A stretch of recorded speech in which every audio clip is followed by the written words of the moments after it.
Muito bem, pessoal, vamos dar continuidade então à nossa tratativa de sociologia, né? Vimos então anteriormente o surgimento da sociologia, o contexto de surgimento da sociologia, né? Vimos também numa perspectiva bem geral, né, os principais conceitos que envolvem o pensamento do Comte, do Augusto Comte, considerado o pai da sociologia, e a partir de hoje, então, o nosso objetivo ele passa a ser a análise da relação indivíduo-sociedade. Ou seja, nessa relação existente entre os indivíduos e a sociedade, quem prevalece? Ou seja, é a sociedade que passa a determinar a conduta humana ou é a ação individual, a ação humana, né, de cada indivíduo que transforma e que determina o ser coletivo? Por isso que a sociologia, então, ela vai ter um olhar bem cuidadoso para essa relação entre indivíduo e sociedade. E a nossa análise aqui ela vai se dar a partir da perspectiva de três clássicos, né? Os três chamados clássicos da sociologia, o Durkheim, o Weber e o Karl Marx. Então esses três serão os teóricos que vão fundamentar a nossa análise.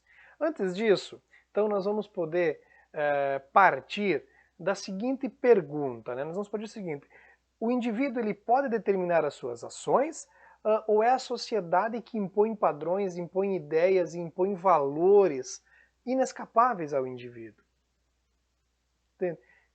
Quando eu vou agir, quando cada um de nós vai agir, nós agimos porque nós nos determinamos ou nós agimos determinados por elementos externos, elementos que nos vêm pela sociedade?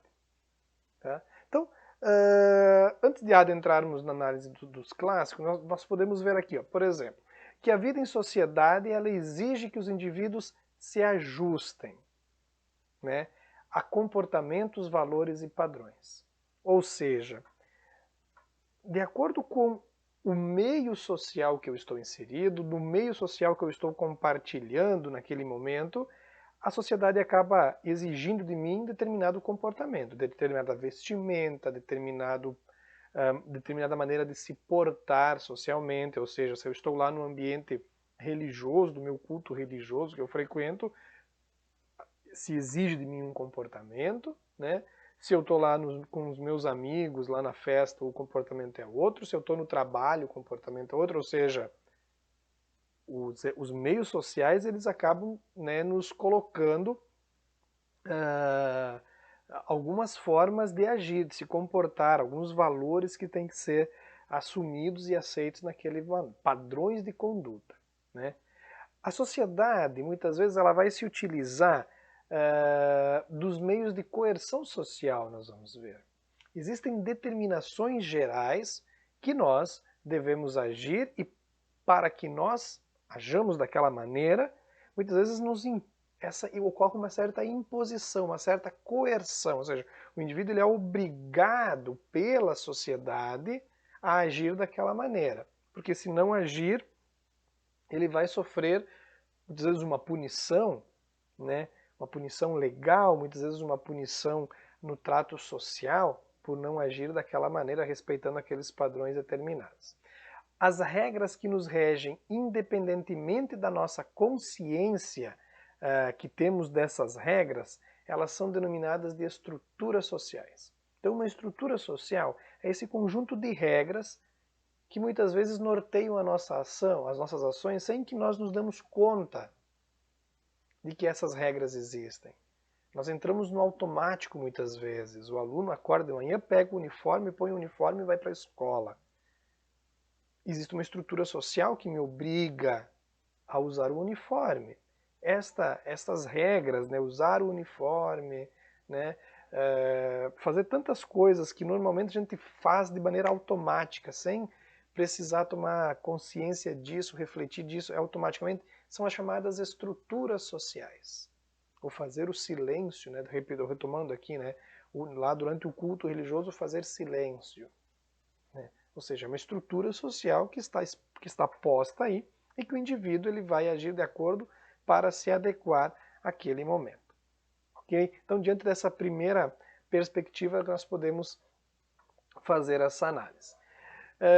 Na sequência, nós podemos perceber o seguinte. Então, nós estamos diante de uma coerção social ou de uma ação individual? O que prevalece aqui? A coerção social, a sociedade determinando o indivíduo, ou de uma ação individual? O indivíduo determina a sociedade, a ação individual determina a sociedade. Então, nós vamos tentar estabelecer agora, a partir dos clássicos, dos três clássicos, essa relação entre indivíduo e sociedade, como ela se dá na perspectiva desses três autores. Então, o primeiro autor que nós vamos analisar é o Émile Durkheim.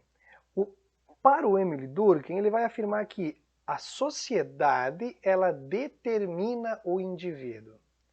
O indivíduo, ele age de acordo com uma determinação social. O indivíduo, então, ele não tem uma autonomia nesse sentido. O indivíduo, ele é determinado pela sociedade. E o conceito que o Durkheim usa para defender essa perspectiva do domínio social sobre o indivíduo é o conceito de fato social. O que é o fato social? Ou o que são os fatos sociais? É o conjunto, então, de normas e regras coletivas que orientam e condicionam a ação individual.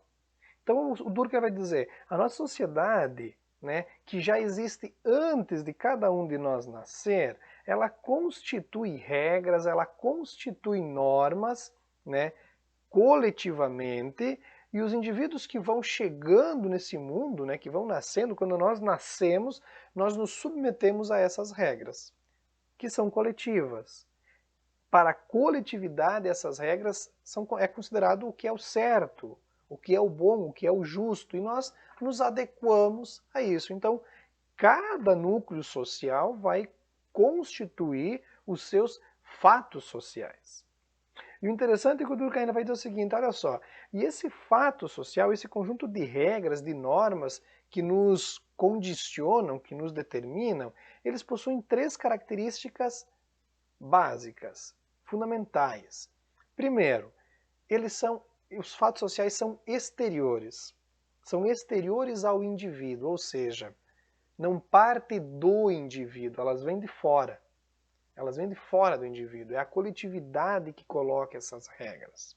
Então, primeiro, o fato social não é uma criação minha.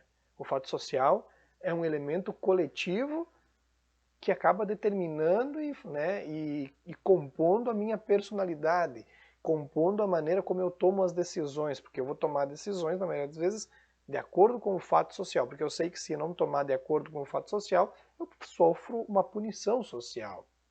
Né?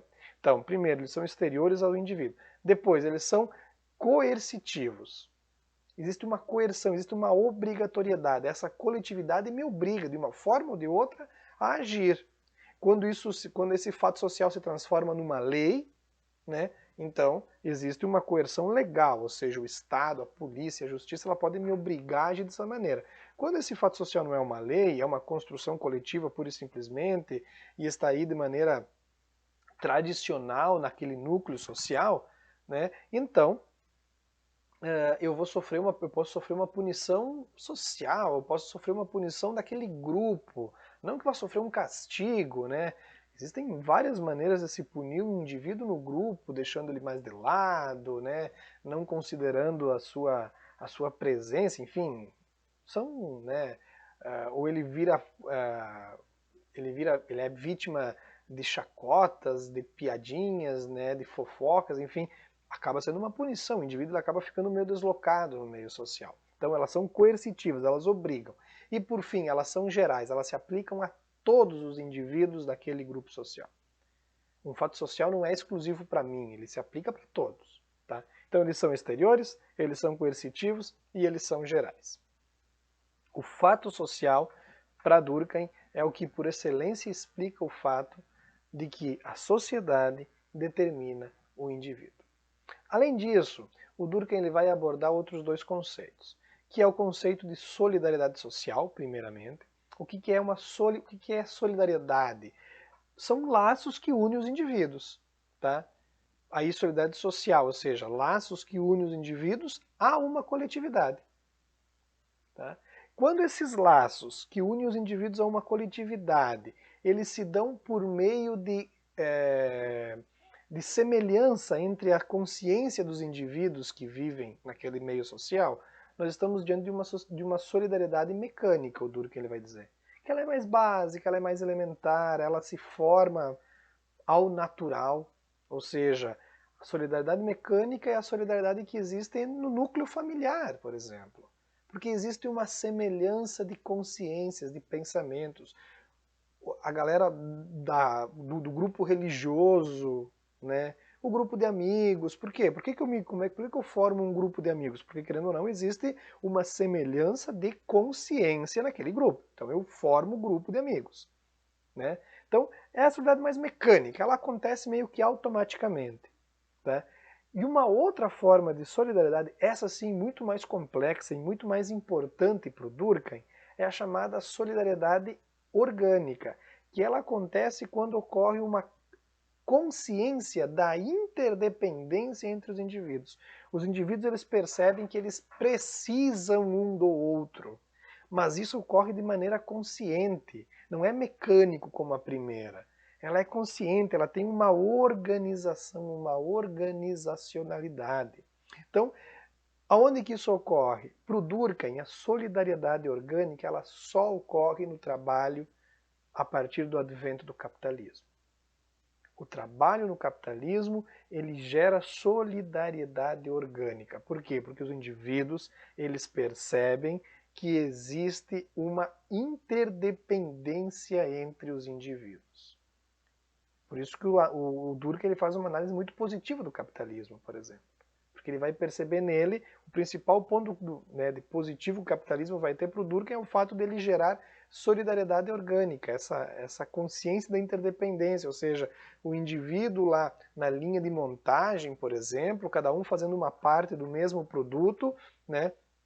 Eles percebem que se um dos colegas errar a produção, não conseguir cumprir os prazos, todos perdem. Se todos fizer direitinho, fazer a produção bater as suas metas, todos ganham.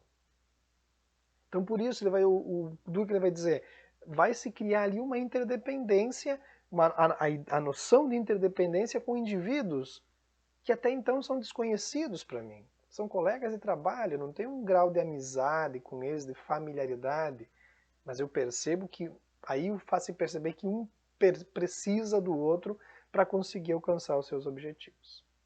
Então, essa é a perspectiva da solidariedade social que o Durkheim vai dizer. E um último conceito que nós gostaríamos de tratar em Durkheim é o conceito de anomia. Né? O que é uma anomia? Anomia é uma doença, é uma anormalidade. Né? O Durkheim vai dizer o que é uma anomia social? É quando existe uma redução ou uma ausência da capacidade do tecido coletivo de regular a conduta dos indivíduos. Veja só, quando é que uma sociedade ela corre o risco de acabar, de se dissolver? Quando essa sociedade não consegue, a coletividade, controlar cada um dos indivíduos. Os indivíduos eles têm que sentir a presença do fato social. Quando os indivíduos eles passam a perceber que não existe ali um fato, não existem regras, normas para definir a ação individual, os indivíduos eles se perdem, né?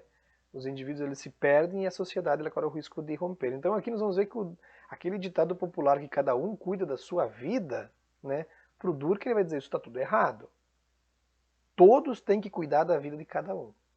Todos, porque quando o indivíduo percebe, segundo Durkheim, que a sociedade está controlando ele, ele vai se manter num eixo. Quando ele percebe que ele pode fazer o que ele quer, porque não existe um controle sobre ele, e todos começam a fazer o que querem, ele vai dizer, a sociedade ela corre o risco de acabar. Ou tem uma probabilidade muito grande de acabar, de falir aquele meio social. Então essa é a perspectiva do Durkheim. O indivíduo ele é determinado pela sociedade, ou a sociedade ela determina o indivíduo. A sociedade tem preponderância sobre o indivíduo, ok? Um outro autor que nós podemos abordar agora é um autor chamado Max Weber. O Max Weber ele vai discordar do Durkheim. Né? o Max Weber ele vai discordar do Durkheim.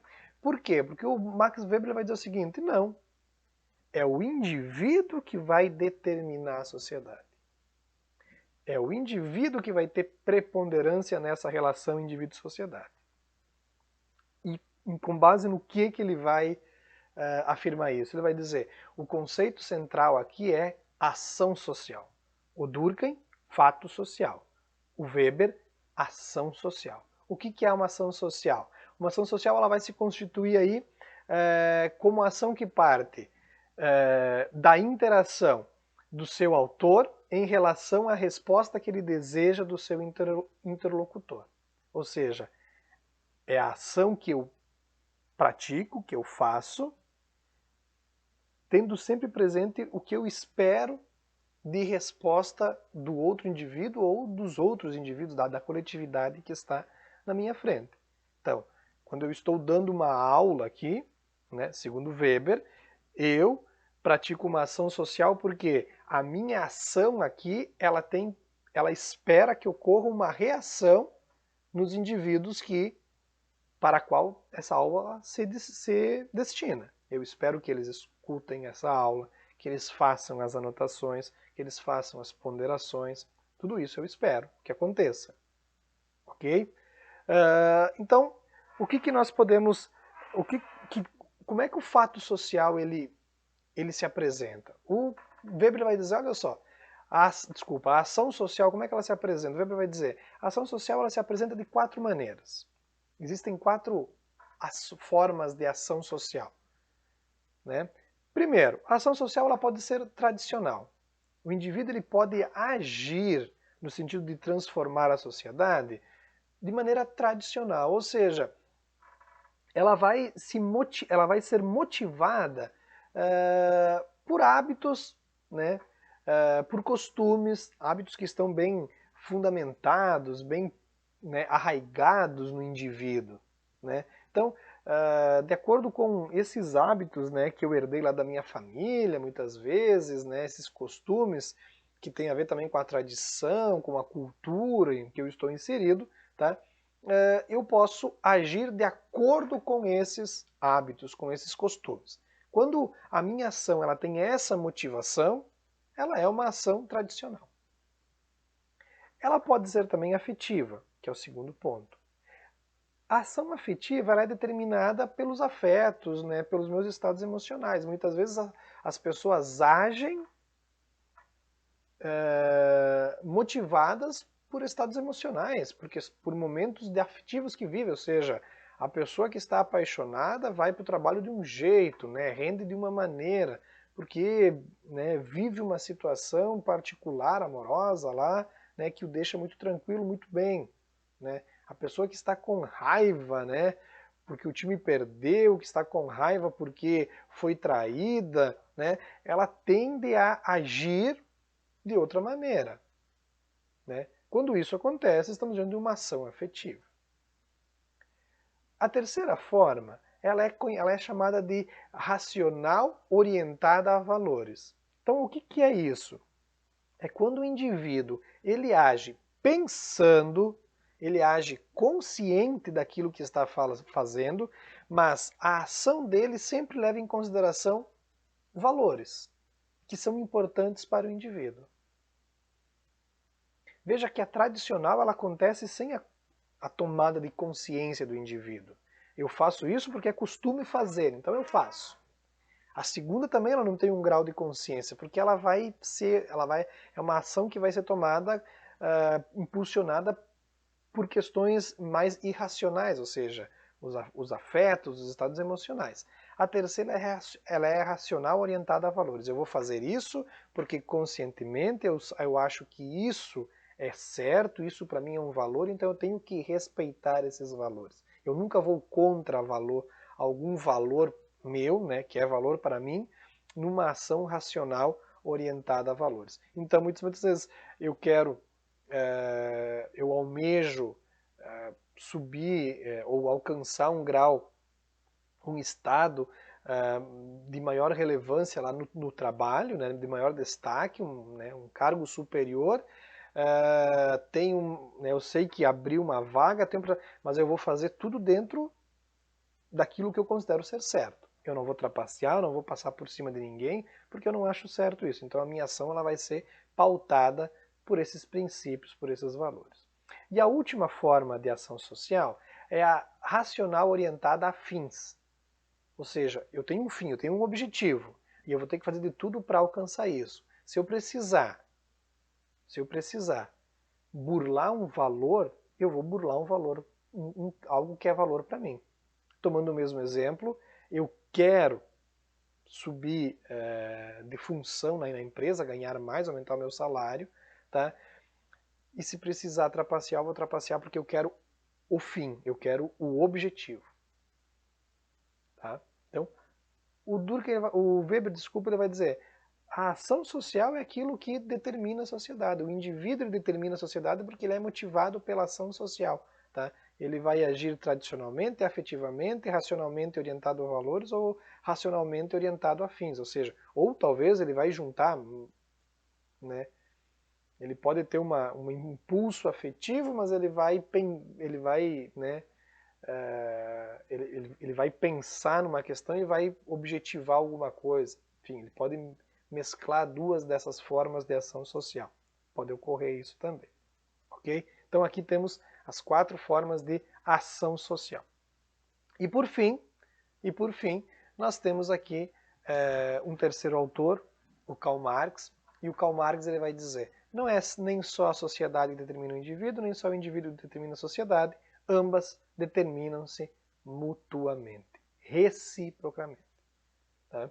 E o conceito central do Marx para fazer essa análise é o de classe social. Então vejam, o Durkheim ele vai se referir a fato social, o Weber a ação social e o Karl Marx então a classe social. O que é a classe social nessa perspectiva do Marx? A classe social é a posição que um grupo de indivíduos ele ocupa no processo produtivo. Ou seja, de um lado nós vamos ter quem é o dono dos meios de produção, quem detém o capital, e do outro lado nós vamos ter quem trabalha para esse dono dos meios de produção, o empregado, que ele vai chamar de proletário. Então, quem é o dono dos meios de produção é o burguês, nos conceitos marxistas, e quem precisa trabalhar, vender a sua força de trabalho, é o proletariado, é o operário. Então, o Marx ele elegeu então a classe social como sendo a unidade para ele fazer a análise sociológica que permite pensar essa relação que existe entre o indivíduo e a sociedade. Ele vai dizer, então, a sociedade tem uma estrutura já pronta, uma estrutura de poder pronta, e quem mantém essa estrutura de poder é a classe social que detém o capital, os donos dos meios de produção, a burguesia, tá? Que influencia o comportamento dos operários, da classe social menos favorecido do ponto de vista econômico, mas também essa classe social alimenta demandas, né, e alimenta um processo de embate, né, que é o que ele vai denominar de luta de classes, que ele vai dizer são conflitos fundamentais que acabam movendo a história da humanidade. A história da humanidade é a história da luta de classes, o Marx ele vai dizer. Sempre houve esse confronto entre quem tem o meio de produção, quem trabalha, quem vende a sua força de trabalho, né? Quem vende a sua força de trabalho busca alcançar condições de vida melhor, e quem detém os meios de produção quer barrar, né, essa ascensão econômica das classes inferiores ou das classes menos abastadas do ponto de vista econômico. Então vai ocorrer esse confronto de ideologias, tá, que vai acabar determinando. Por isso que é uma ação recíproca, não é só a sociedade, não é só o indivíduo, mas é a força social e as forças individuais também, ou a força individual também do indivíduo inserido dentro de uma classe social. Ninguém está fora de uma classe social. Todos os indivíduos estão inseridos dentro de uma classe social. E os indivíduos inseridos dentro da classe social, eles vão mudando a performance dessa classe social e concomitantemente ele vai mudando a base social também, da mesma forma. As estruturas sociais já estabelecidas também determinam o agir e o ser de cada indivíduo. Okay? Por isso que o Marx ele vai dizer que existe uma ação recíproca entre indivíduo e sociedade. Ok? Então, por hoje, fundamentalmente, então, vemos, né, a ideia desses três autores clássicos nessa perspectiva relação indivíduo-sociedade. Ok? Ficamos por aqui, até o nosso próximo encontro. Abraço a todos.